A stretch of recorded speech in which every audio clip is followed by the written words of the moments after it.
Good evening. My name is Greg Sterling. I'm Dean of Yale Divinity School, and on behalf of the Divinity School, it's my pleasure to welcome you to the 2013 Margaret Linquist Sorensen Lecture.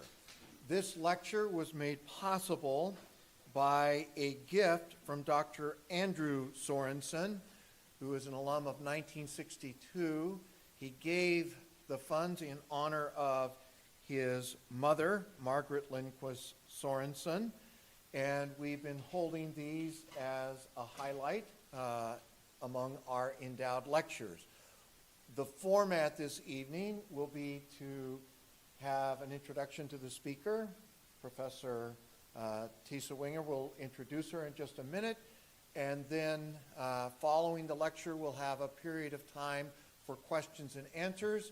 We're also being joined by some who are watching this via live stream, and we welcome you as well.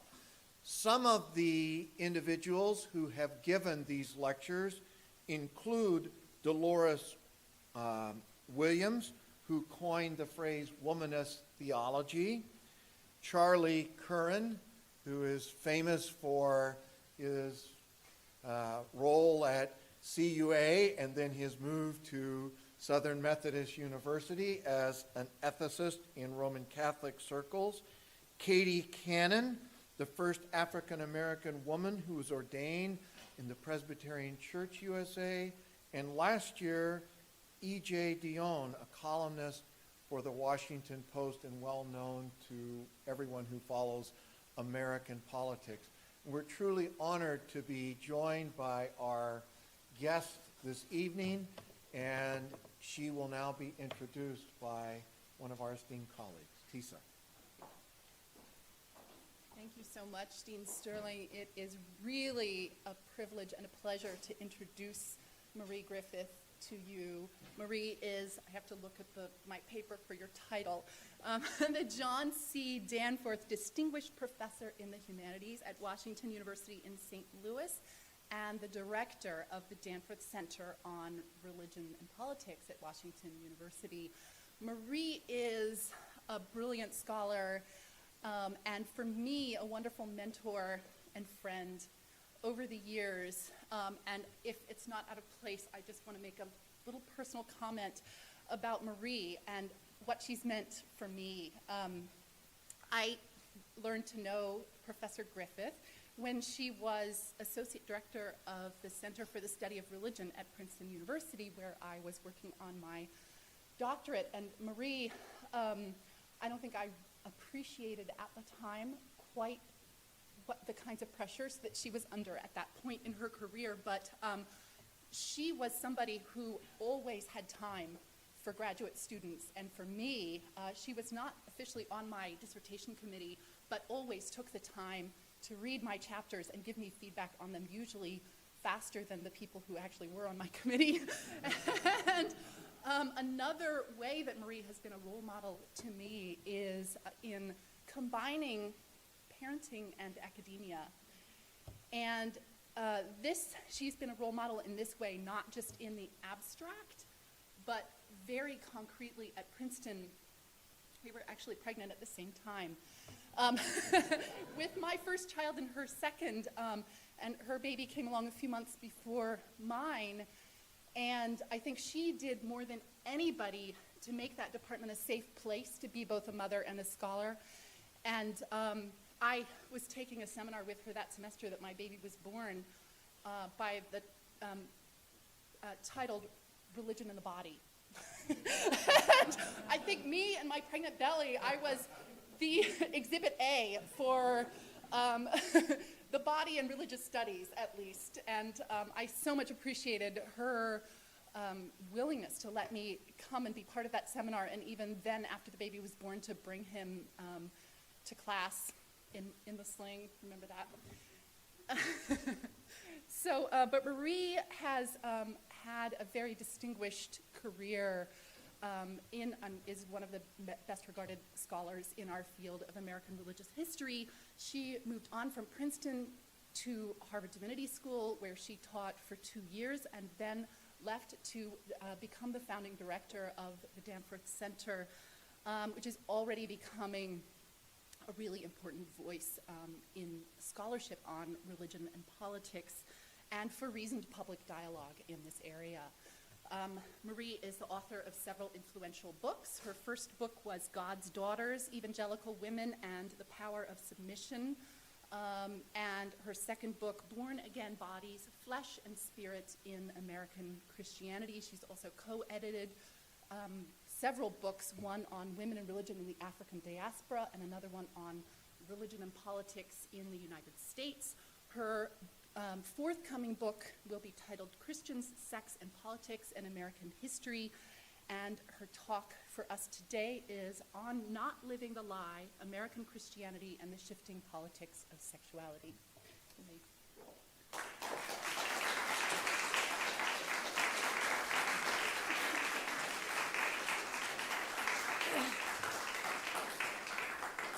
Thank you so much, Dean Sterling, for issuing this invitation, and thank you so much, Professor Wenger, for giving me what is now my favorite introduction of all time. That was just truly lovely, and I just want to say that Tisa herself, after she had that baby, missed one class. Only one that entire semester, and then was back with the baby, and we were just in it, right, together always. So thank you so much. And thanks to all of you in this room for being here, and those of you watching remotely. It's a true honor for me to be able to be here and to speak to you. And also, I'm speaking to you in front of my former teacher, Carlos Ayer. So I'm very grateful that you're here, Carlos.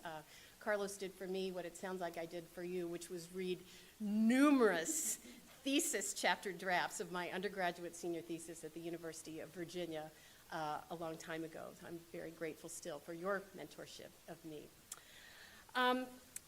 So let me start here.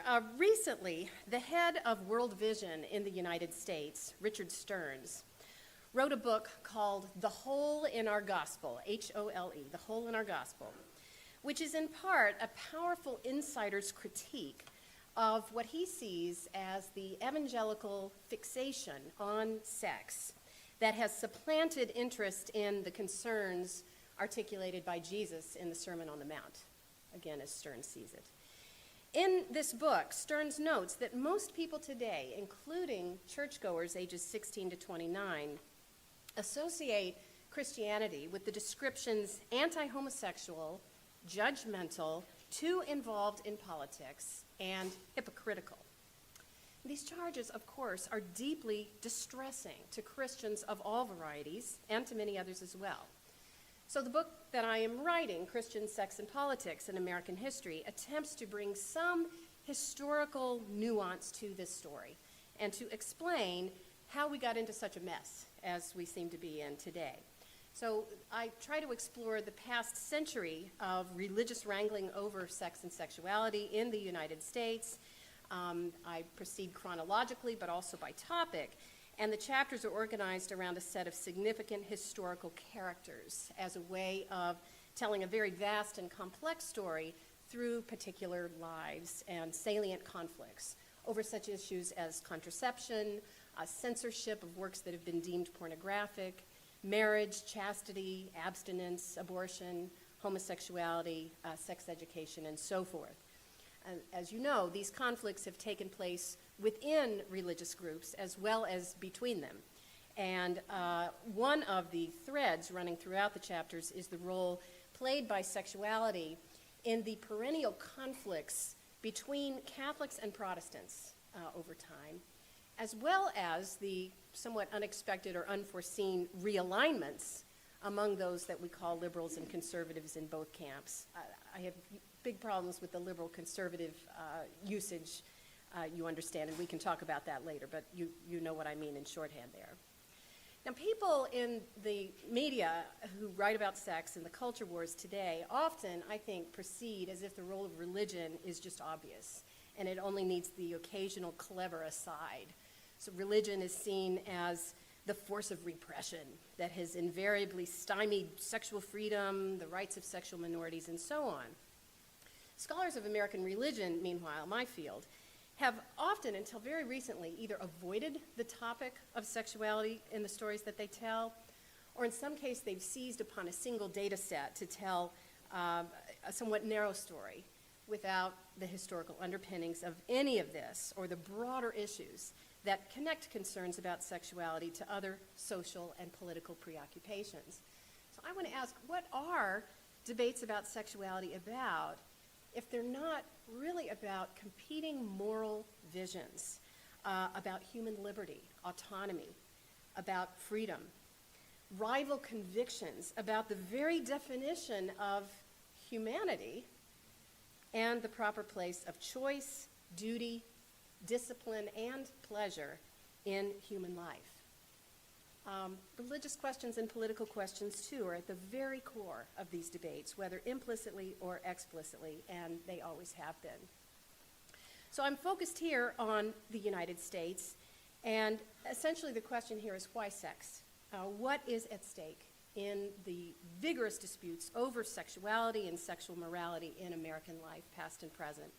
And why do most of the major political issues of our time have something important to do with views about sex? And I mean, we can talk about this in our discussion too. I'm only going to focus on three important moments and three sets of issues here, but I think we could talk about gun control, and pretty soon we'd be talking about sex. We can talk about the economy, about constitutional debates over constitutional interpretation. Pretty soon, sex is a part of these debates too. So we have to understand why that is. It's certainly easy to see that in recent times, sex has become ever more significant as a battleground over the past half century, and the dividing lines seem only to have become more entrenched in recent years. And of course, after some decades of what are still sometimes called the culture wars, we're told by media scholars that very few people wish to engage with ideas and positions that may cause them to rethink their own views, right? So most of us, in other words, are said to read, listen to, engage only those sources that we believe will reinforce our own ideas or our own prejudices. Whether we're quite this narrow-minded as this suggests is debatable, but it does seem to me that often enough we seem to think we know just what's at stake for those with whom we disagree. But what if we don't? So part of my key point here, and the point of writing this book on the whole, is really this, that I think we're in really dire straits if we can't speak more reasonably, charitably, and honestly about the moral worldviews animating fierce disagreement over sex and its consequences in American today. I mean, there will be disagreement. I'm not naively arguing for consensus that will never be reached.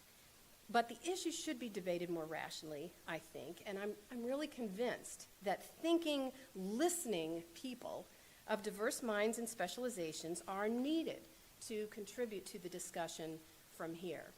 So whatever trepidation I feel entering this combative territory, and I do feel trepidation every day about that, but it's matched by my conviction that the meaning of the moral and of specific moral ideas in particular is a pressing question of our time to which we all really must intend. My title today on Not Living the Lie comes, by the way, from Frances Kissling, who's one of my contemporary figures, a Catholic activist who, in an interview with me, said that she feels that everyone, she's really talking about religious leaders here largely, everyone is living the lie and everyone knows it's a lie. And what she wants to do is to get people to say what they really believe, and for her to say what other people do believe and won't say. So we can talk about that too. But what I want to do for the majority of my talk here, the substance of it, I want to say a few words about three significant figures in particular, and their impact on and their reception among diverse groups of Christians, liberals and conservatives, Protestants and Catholics in particular. And the figures here are Margaret Sanger, Alfred Kinsey, and Billy James Hargis, along with the men and women who worked alongside and sometimes against them.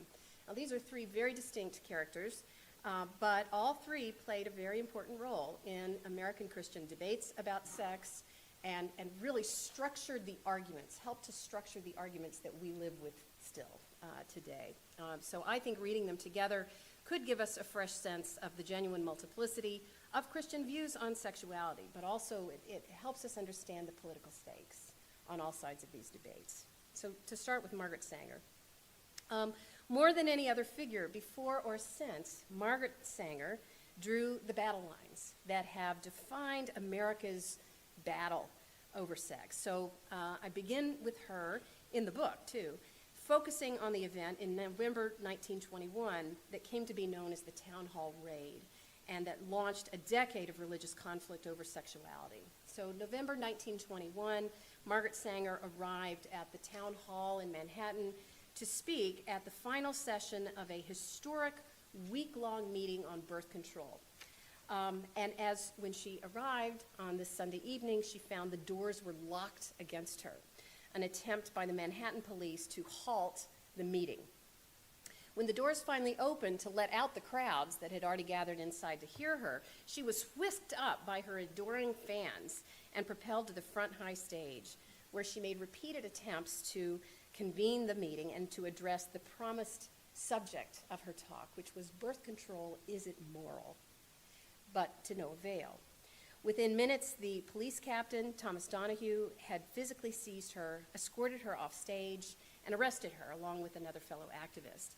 Officers paraded the women to headquarters, and meanwhile, hundreds of Sanger supporters defiantly sang "My Country 'Tis of Thee" in their wake. It's a very dramatic moment.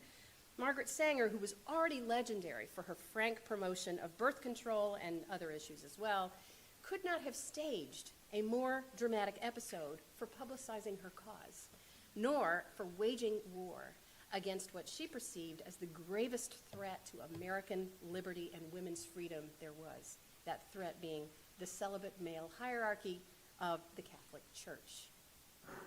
This whole gripping affair helped to transform what had been previously very negative press coverage of Margaret Sanger and really of the whole birth control movement as a whole, transformed that negative coverage into analysis that was sympathetic to her and indignant toward her foes.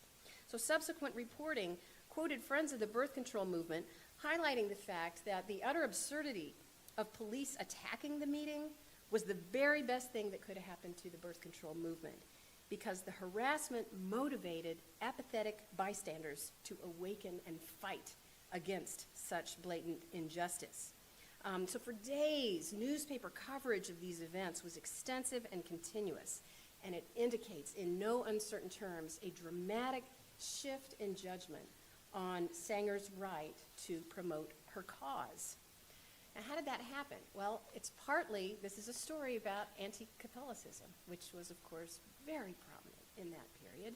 And so aided by the associations that there were in 1921 between Catholic authoritarianism, as non-Catholics saw it in the U.S., and anti-Americanism, as they also deemed Catholics to be in the period. Aided by that, and by widespread belief that the Catholic hierarchy was behind this whole police shutting down of the raid, and so indignation that a celibate clergy would dare to halt a woman from even talking about birth control.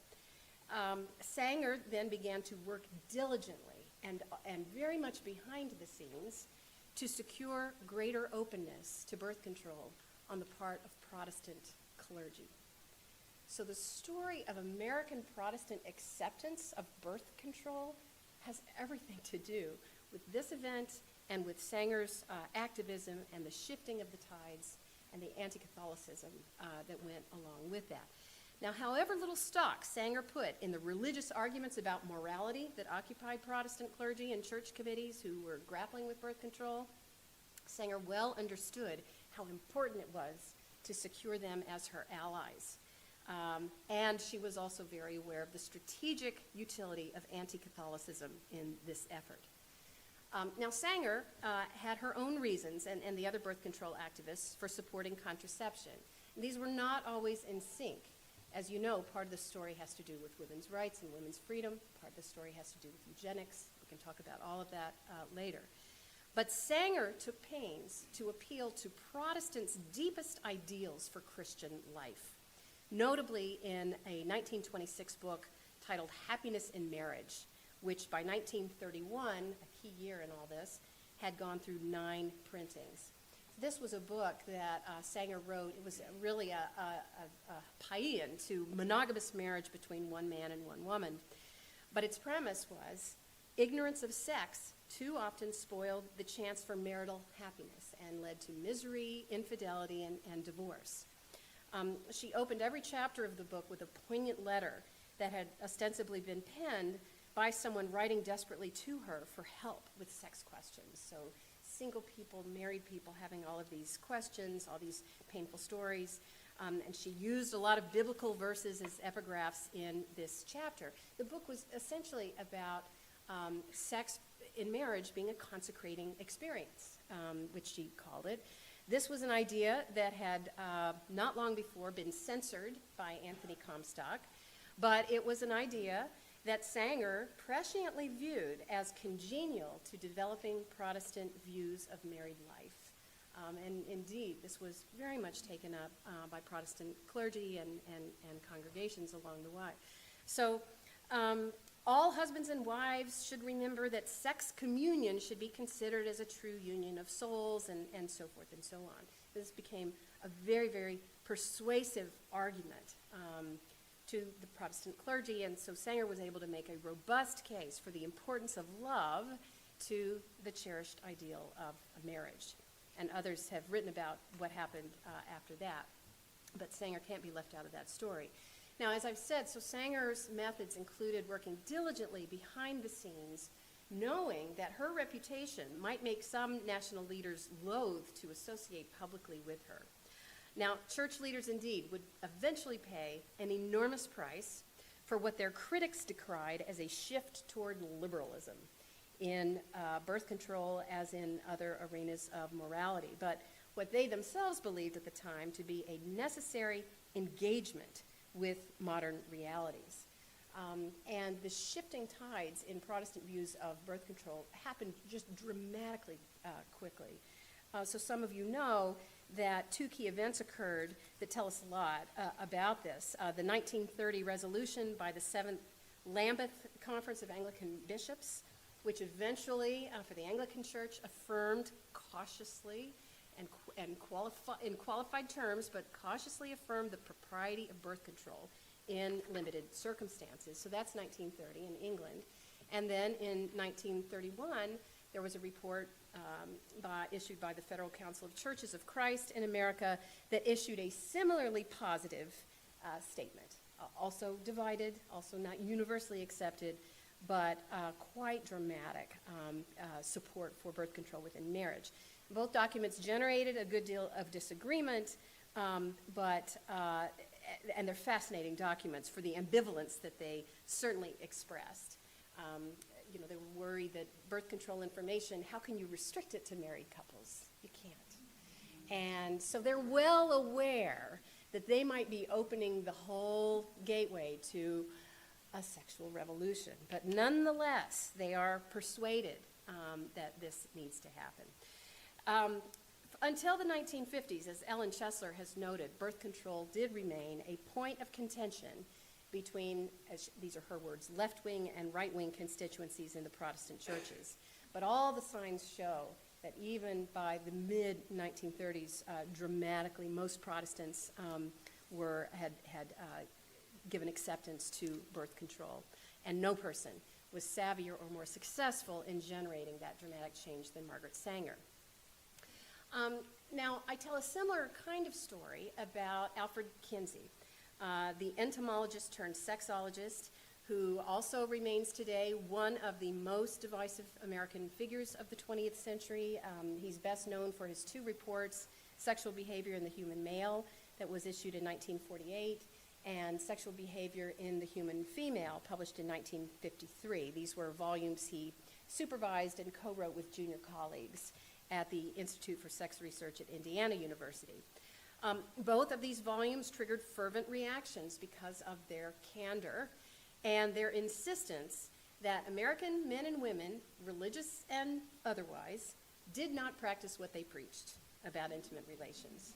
Right? So if you saw the movie with Liam Neeson as Kinsey, you'll know that the furor really erupted after the female volume in particular, but it was there for the male volume as well, which indicated that American men were having far more homosexual experience and sex outside of marriage, that American women were not all virgins when they got married, surprise, surprise.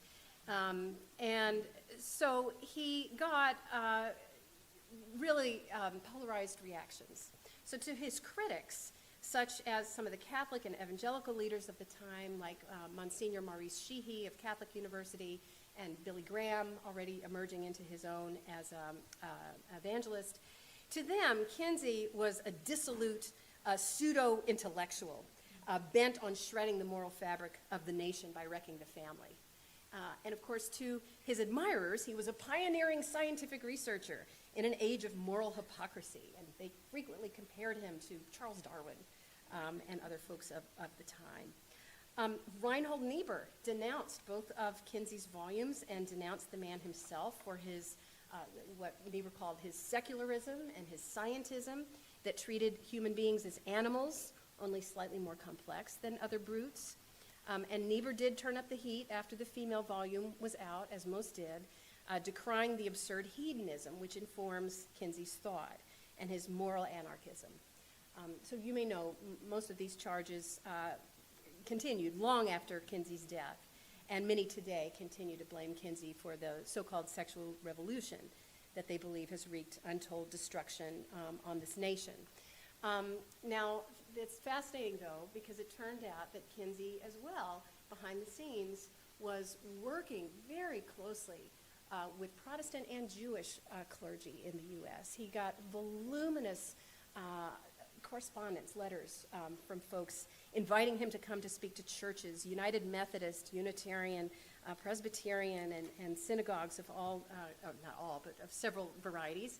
And he always went, and he, like Sanger, really recognized, I think, the value of working behind the scenes with clergy. Clergy were coming to him. I've been to the archives and read this fascinating correspondence and written about it. And these clergy were just always telling him, oh, thank goodness you're writing about this. I have all these people coming to me for pastoral counseling, and I don't know what to tell them. What do I tell someone who tells me he thinks he might be homosexual? What do I tell the couple who doesn't understand sexuality in their married life? What do I tell all of these people? So the archive is filled with letters of gratitude from folks on that score. But of course, many of them, too, were also afraid to associate with him publicly. So they didn't all invite him back to their congregations, but some did. One of these, by the way, was Seward Hiltner, who wrote about the Kinsey reports more thoroughly and thoughtfully, I think, than just about any other Protestant leader of his time. When the male volume was published, Hiltner was then the executive secretary of the Department of Pastoral Services at the Federal Council of Churches, which would soon become the National Council of Churches. And he would later serve on the faculties of the University of Chicago Divinity School and then Princeton Theological Seminary. He spent 20 years there from 1961 to 1980. Hiltner very publicly dissented from Niebuhr, from Niebuhr's criticisms of Kinsey, and he sent these writings to Kinsey, who Kinsey responded appreciatively but also sounded kind of fatigued. He wrote back, certainly your discussion points up the fact that there is considerable difference of opinion within the church, but if you had to face the extreme evangelical groups that are doing writing about us, you would agree, I think, that it's difficult for you or anyone else to speak for the whole Protestant church or for any single denomination. Kinsey's last correspondence, major correspondence with a sympathetic religious leader, was with the Anglican cleric Derek Sherwin Bailey, whom you may know. He authored a book called The Mystery of Love and Marriage in 1952. And when he and Kinsey began to correspond, he was then researching a study of homosexuality in the Western Christian tradition. Kinsey initiated this correspondence this time in the fall of 1954. And a couple years later, Kinsey wrote again to Derek Sherwin Bailey, thanking him for sending your latest report of your church committee on sex laws. They went back and forth many times. And he offered a critique of Bailey's manuscript, which Bailey wrote back enthusiastically to get. But unfortunately for Bailey, Kinsey died on August 25th of that year. That was 1956, before having a chance to respond to Bailey's letter. But Bailey went on to write Homosexuality in the Western Christian Tradition, which was widely read and widely influential. So Kinsey, too, here played a very vitally important role in shifting Protestant views, in this case on homosexuality. Now, none of this made Kinsey a more religious man. He was an unabashed secularist to the end.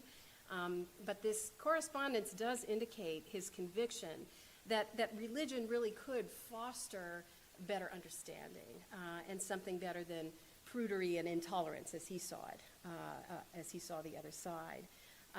So it's a very sort of rich account, I think, for us of thinking about those changes and the impact and the interplay between those we call secular and those we call religious, and the ways in which that mattered.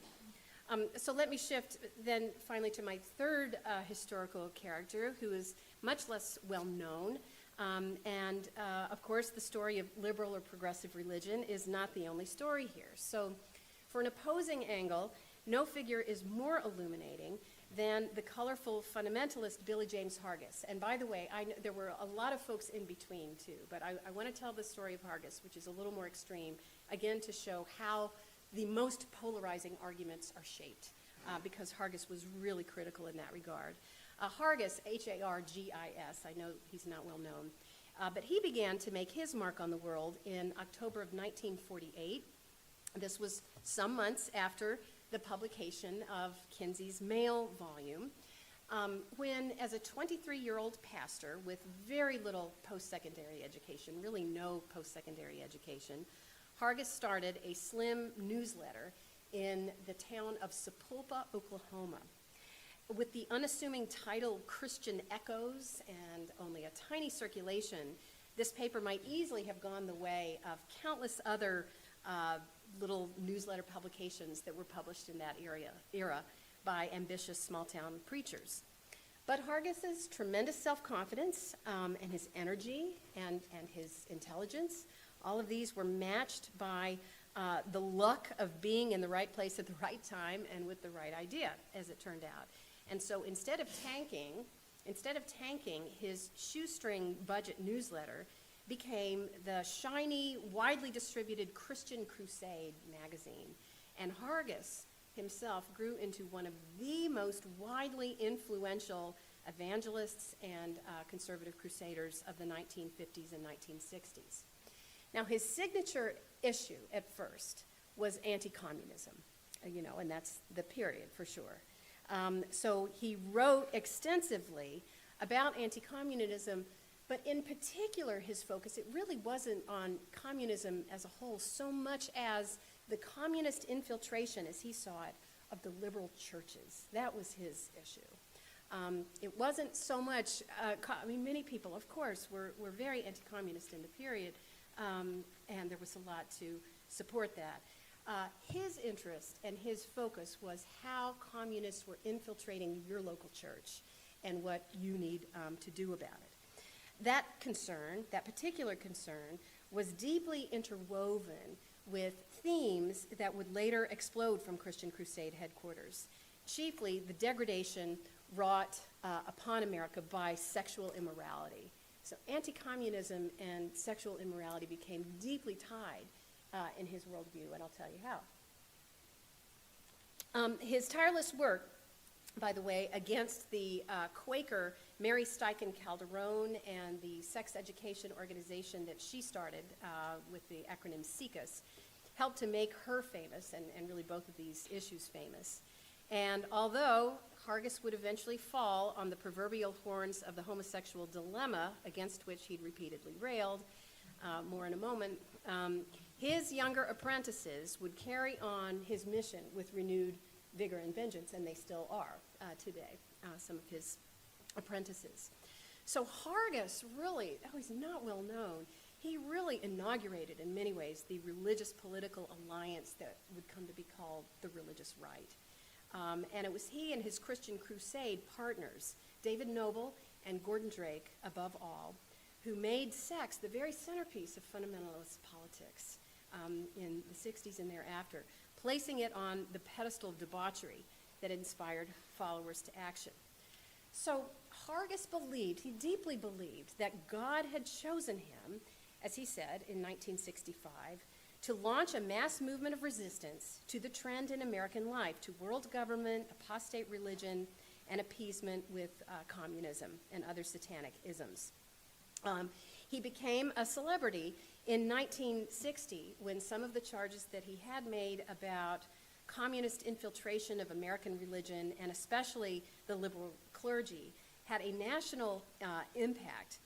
This is a hard story to tell quickly, but he was especially critical of the National Council of Churches in the U.S., and he wrote 2 pamphlets that included very dramatic charges of the organization's pro-communism, as he saw it.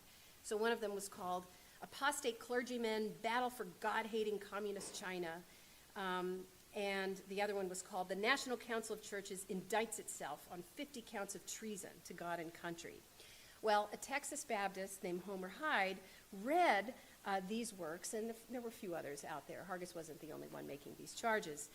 But Homer Hyde included a number of these charges straight from Hargis in the training manual he wrote for non-commissioned officers in the Air Force Reserves, which was released in January of 1960. And by April of that same year, 1960, Robert Welch, who was the founder and president of the right-wing John Birch Society, and he was also a friend of Hargis, told the members of the John Birch Society in no uncertain terms that the largest single group supporting the communist apparatus in the United States is composed of members of the Protestant clergy, end quote. So this was widely, in those circles, believed and thought to be true. In 1964, 2 major critics of radical right organizations noted that of all American evangelists propagandizing for the radical right, Hargis is the most zealous and energetic and perhaps leaves the greatest impact.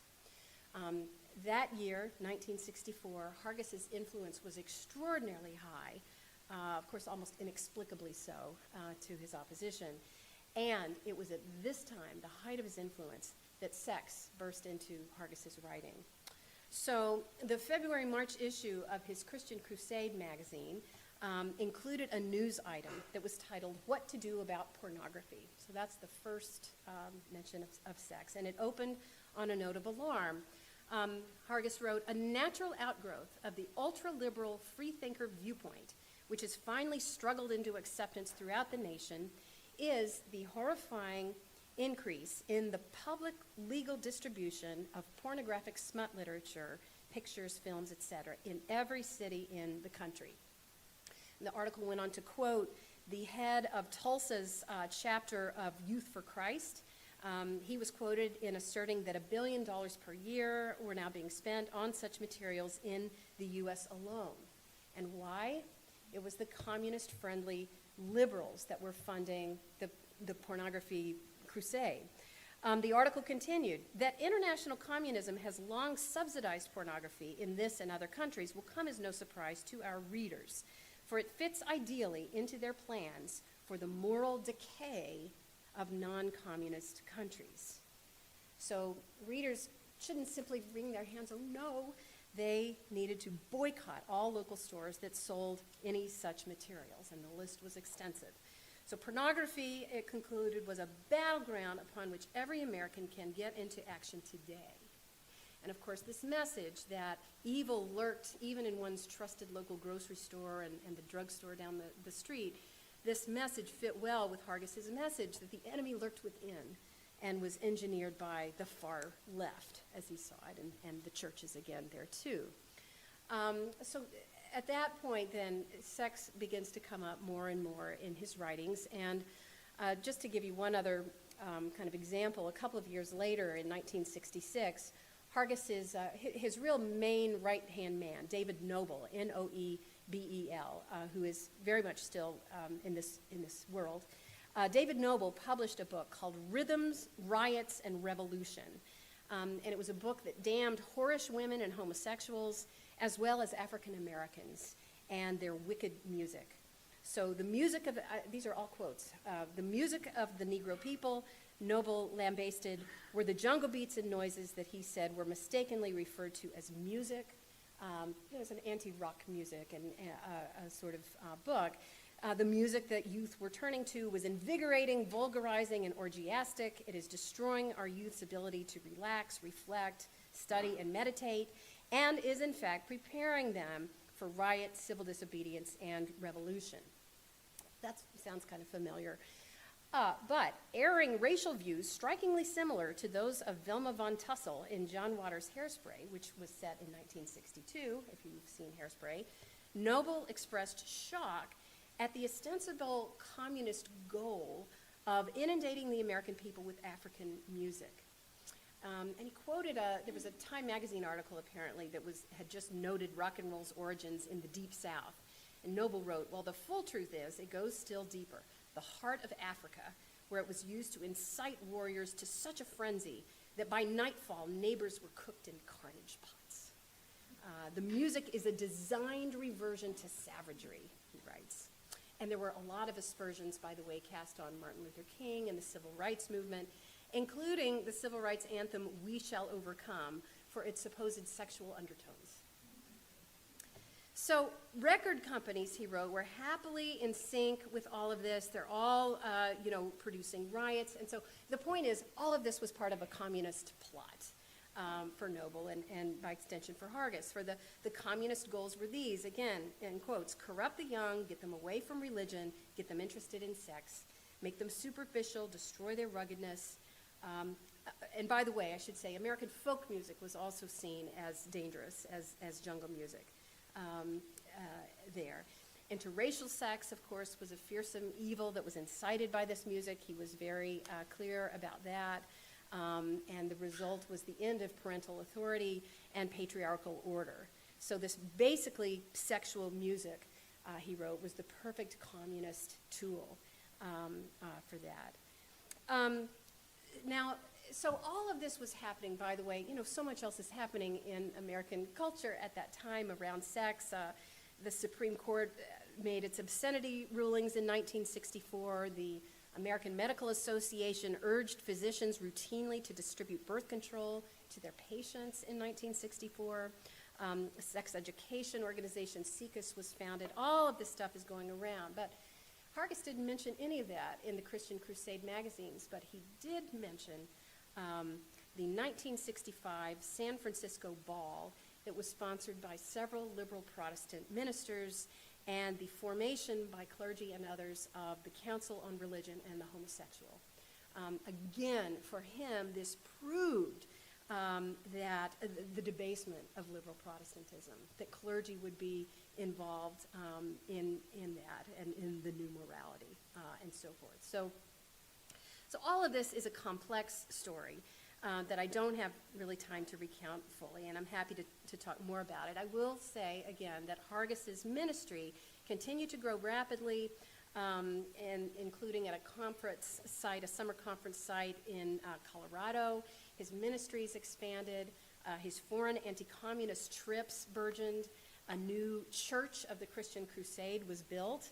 And by 1970, the American Christian College had opened, with Hargis serving as president, which was really a remarkable feat for a man with no post-secondary education.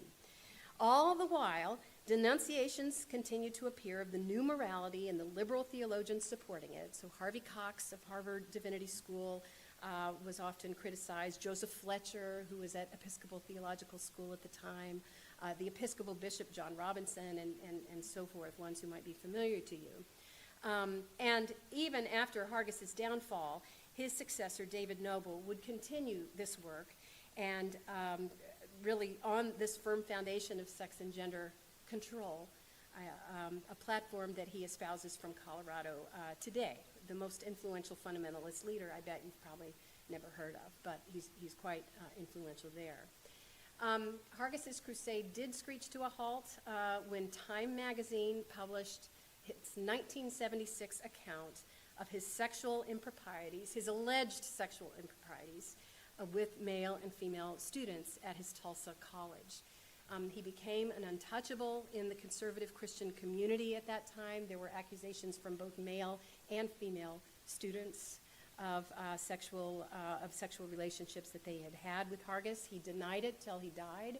And when he wrote his autobiography, My Great Mistake, 9 years later, he blamed the turncoat employees of the Christian Crusade, and David Noble, above all, for falsely betraying him. And he vaguely admitted that he was the chief of sinners, but he insisted that those charges were false. And there's really no evidence either way. But in any case, it destroyed his career, and if you've never heard of him, that's probably why, because he became such an untouchable in those communities. So let me just bring this to a conclusion here and return to the general question with which I began this lecture. Again, why sex? And of course, you know that as many of the best-known conservative Christian leaders have seen it, sexual sin has really surged like a kind of cancer, a sign of the coming apocalypse. So it's often a stand-in for all manner of degradation that's supposedly happening in America. God will judge the world for this. And you've heard this theme echoed repeatedly. Perhaps most famously was when, shortly after the September 11th attacks, Jerry Falwell appeared on Pat Robertson's 700 Club. So this was September 13th, 2001. And Falwell said, I really believe that the pagans and the abortionists and the feminists and the gays and the lesbians who are actively trying to make that an alternative lifestyle, the ACLU, People for the American Way, all of them who have tried to secularize America, I point the finger in their face and say, you helped this happen, right? That the shield, God's shield of protection had been withdrawn because largely of sexual immorality as a secularizing force right there. So we can unpack that. Pat Robertson concurred. Falwell got a lot of flack for that and later semi-apologized, but he did say, I really believe that if we decide to change all the rules on which this Judeo-Christian nation was built, we cannot expect the Lord to put his shield of protection around us as he has in the past. And now, of course, there are a lot of other voices in the evangelical community especially, and they are rising in tide. Today, there are middle ground voices like Richard Stearns, like many others in these worlds, Catholic, Protestant, and otherwise. But I just want to leave by saying that the legacy of religious liberalism's engagement with sexuality is no less profound and powerful. It is a legacy profoundly influenced, for better or worse, by the willingness of figures like Alfred Kinsey and Margaret Sanger and later Mary Steichen Calderon and many others to work with religious leaders and practitioners even when they disagreed with their religious worldviews. And it's about clergy themselves willing to work with those folks even when they did not share their full agenda. They could agree on some things. So this story is every bit as real and true as the story of a more traditionalist surge and coalescence into the religious right in recent years. And I very much do believe that resources abound in the Christian tradition for a more hopeful history of Christian engagement with sexuality, including the looming questions, the sexual questions that face Americans today about civil rights, about legal rights, about what we'll teach our children about sexual health and sexual ethics. How should we prioritize legislation on sexual issues amid other political and social matters that demand attention, like poverty and terrorism, gun reform, war, on and on and on. So the book that I'm trying to finish may not provide final answers to these complicated questions. There's certainly not answers that will please everyone. But I think it does illuminate a multitude of subtle and sophisticated reflections made by Christian women and men, past and present, that may help us progress beyond the rigid standoffs of our time. Thank you so much.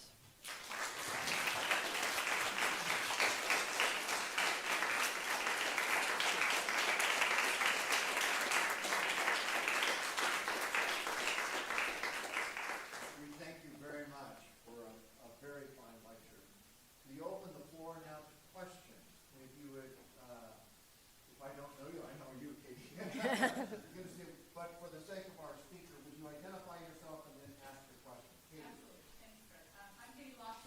I teach U.S. religious history here. Thank you so much, Marie. I love this project. I love everything about this, the melodrama of the characters and the long historical arc. And I want to ask to begin what you would identify as the necessary conditions for the first chapter. So what needs to be on the ground to move from the 19th century to this sexual revolution in the 20th, where it seems, if we, I think one of your great observations is it seems every time religion's in the public sphere in the United States in the 20th century, 4 times out of 5, it's going to be about sex. What needs to happen to what are the kind of 3 or 4 historical elements or pieces that need to be on the ground for that to begin, and as you place it at the beginning in this 1920s moment with Sanger? Could you clarify your question? So you mean starting with how did Margaret Sanger do what she did at that time? Is that what you're asking me? What were the historical conditions that enabled that to work? Yeah, kind of the conditions. What's the status of American religious history general? What would you say is that moment? Is it because of a certain role because it's notable that the evidence you have are these charismatic authorities who are either scientists or pamphleteers, and this is not a history that happened in the 19th century. What were the preconditions that made this the story of 20th century American religion, this sexual history? So the first thing I would say is the suffrage movement, right? So women just got the right to vote in 1920, right? And the United States has just gone through a major battle with a lot of the folks in the liberal churches ending up, not always starting, but ending up on the side of women's suffrage. And a lot of those folks become Sanger's allies in these other ways. They are angry at Catholics for a whole host of other kinds of reasons. They still see Catholic immigrants as just dirty and gross. I mean, there's all deep anti-Catholic sentiment. And they're able to cast her as a victim of, free speech, the infringement of free speech, and as a woman, a victim of gender discrimination in their own language. So if that's sort of why you're asking me why couldn't this couldn't have happened in the 19th century, it couldn't have. I think it absolutely took the suffrage movement, maybe first and foremost, that would be my main answer. Things are also, it's a time, as you know well, of tremendous change between the 1890s through the 1910s. And Sanger's kind of a part of that all along the way. Now, what is, to me, I linger on the newspaper coverage because it is so fascinating. Before this event, she is still seen as, an anarchist, socialist radical. And so it really takes her victimization as people read it at the hands of the Catholic clergy in New York to turn that story around. Does that answer your question? Thank you. I should say also that Catherine Lofton has been a wonderful reader for me of some of this very material, and I thank you publicly here too for that. Other questions?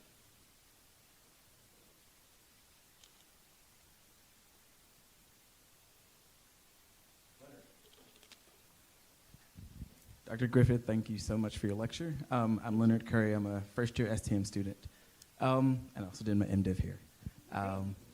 I'm curious as to sort of the discourse that you named, particularly the fact that with the liberal discourse, there was seemed to be single issue, single focused, and then when you got to the conservative or evangelical discourse, they were able to weave in racial rhetoric and also gendered rhetoric, et cetera, anti-communist rhetoric. I'm wondering if you could speak to sort of that single-issuedness that we saw in the liberal discourse, and if there's a way in which we can tease out sort of a racialization that's happening within that discourse. Sure. Well, I would never let the liberals off the hook on race issues, right? So, eugenics, right? That's what you're probably asking me to say more about. And it's absolutely true that the birth control movement in the United States in that period is drenched with both the positive eugenics and negative eugenic ideas, if you know the difference there. And so now Sanger herself, so we could talk about that. That's huge, and others have written great books about that, and it's a very, very important piece of that. And that straddles liberal conservative. I think there is one misunderstanding here, which is to think that Catholics never had any interest in eugenics, and that's not true. John Ryan, early on, actually wrote about eugenics. Now, Catholics pretty quickly shifted away from that, much sooner than Protestants did. But they had their own dalliance, and more than a dalliance with eugenics for a brief moment. So I think that's the critical piece of all of this there, too. That's very racialized and very much about, wanting white, upper-class, good families to have more children and wanting, the feeble, the dark-skinned, the others, to have less. Now, Sanger, she has some eugenics ideas, but she is far more interested in helping people across the board, helping women, as she saw it, limit the number of children. She always told the story of her own mother. Her own mother had, I forget now what the number is, 16 children or something, and died, before she was the age I am now. And whereas her father lived into his 80s. And, so she felt she saw this firsthand. She was, born Catholic. Her mother was Catholic. So those issues, I'm persuaded, all the data shows those were her driving issues far more than the eugenic issues were. But the eugenic issues were very effective also in drawing people over to her side. So is that a partial response at least to your question? Does that help? Yeah. Yeah. So race has been a critical component of this all along the way. One more question, yes. Hi, I'm Sherry Rabin. I'm a fifth-year PhD student in American Religious History. Thank you for this talk. So I have two questions, one sort of more serious and one a little bit on the pop culture side. So I was struck by the equivocation, or the equivalency drawn between Kinsey and Darwin. And of course, within conservative Christian circles, sort of in the aftermath of Darwin, there emerges creation science and a sort of reaching for some kind of scientific authority in this realm on conservative Christian grounds. So I wonder if Kinsey is sort of the Darwin, who are there sort of creationists within sort of sex science, and who would those people be? And then because you're sort of talking about these big figures in the sort of history of sexuality, I wonder if you've seen the new show Masters of Sex on Showtime, which is sort of adding to that list of publicly known. And I teach now at Washington University in St. Louis, where Masters and Johnson did their work, so I have to do it. I'm sure there's a religious history of them to be written as well. That would be fascinating if you have the time. Thank you.